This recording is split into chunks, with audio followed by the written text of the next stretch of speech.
Hello and good morning, everybody. You're with Martin Penniff, Chief Account Executive and Trading Analyst, GDMFX. Welcome to today's European Session Outlook. Starting as usual with a brief coverage of what happened yesterday. North American markets.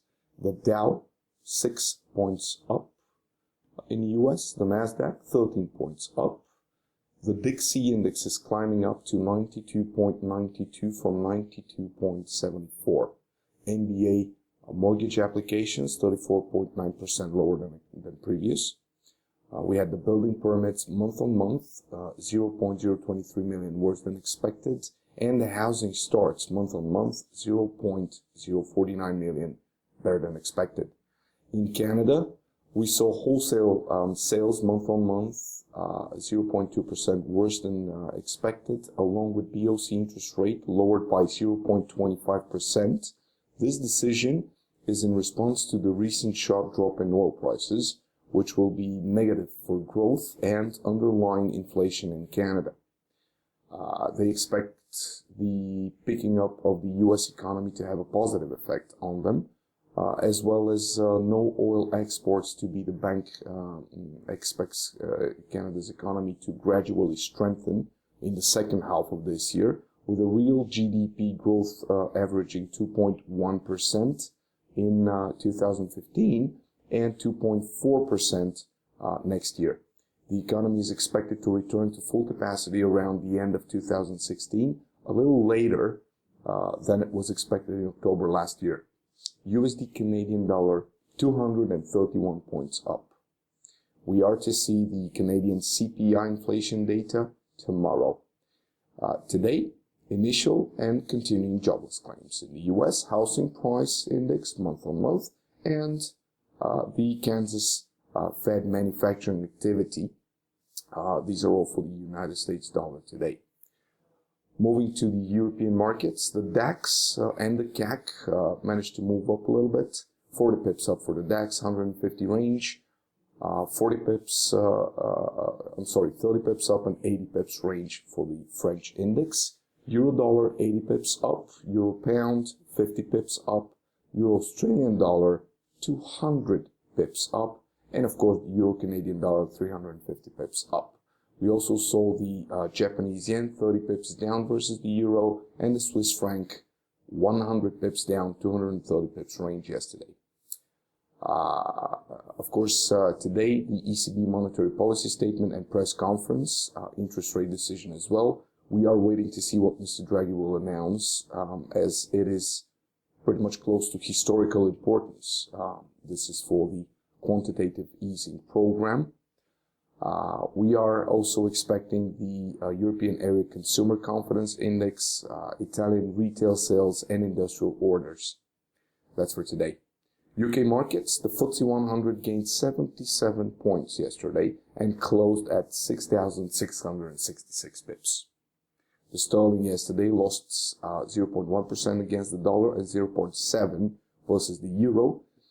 As yesterday, the Bank of England minutes showed the first unanimous interest rate vote. The MPCs, Ian McCafferty and Martin Whale, dropped their calls for an interest rate hike as the falling oil prices has put pressure on the UK inflation, which can drop to 0% in the first quarter and even go below that.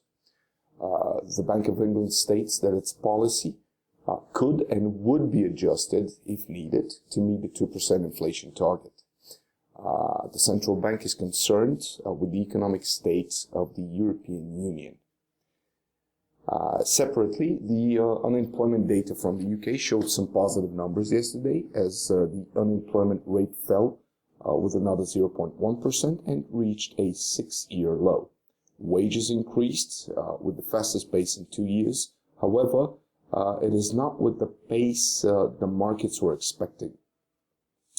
The falling oil prices have been putting pressure on the UK oil industry and inflation. However, lower oil prices can have a positive effect on the economy, as production costs will go down, will go lower. Some currency pairs, pound versus the yen, 130 pips down yesterday, 280 pips range, going up today. versus the Aussie, 145 pips up yesterday, 370 pips range going up today as well, versus the Loonie, 355 pips yesterday, 540 pips range, 30 pips up today already. The Asian Pacific markets, basically, the Bank of Japan yesterday refrained from adding to a record bond buying program, retaining its plan to increase the monetary base at an annual pace of 80 trillion yen, which is $677 billion. The central bank cuts its inflation forecast for fiscal 2015 from 1.7% to 1% previously amid plunging oil prices. The foreign bond investments are with severe decline yesterday, while an improvement in the stocks is visible, but still not in a favorable grounds. The Nikkei 225 was little changed, 2-3 pips change yesterday.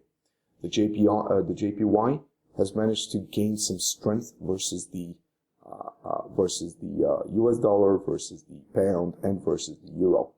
Looking at the New Zealand currency, after the first drop of the CPI data, first in about 2 years, we saw a positive business PMI index, but the Kiwi couldn't manage to recover, and it's still adding negative pips versus the dollar, 80 pips, from 160 range, versus the euro over 600 pips since this Monday.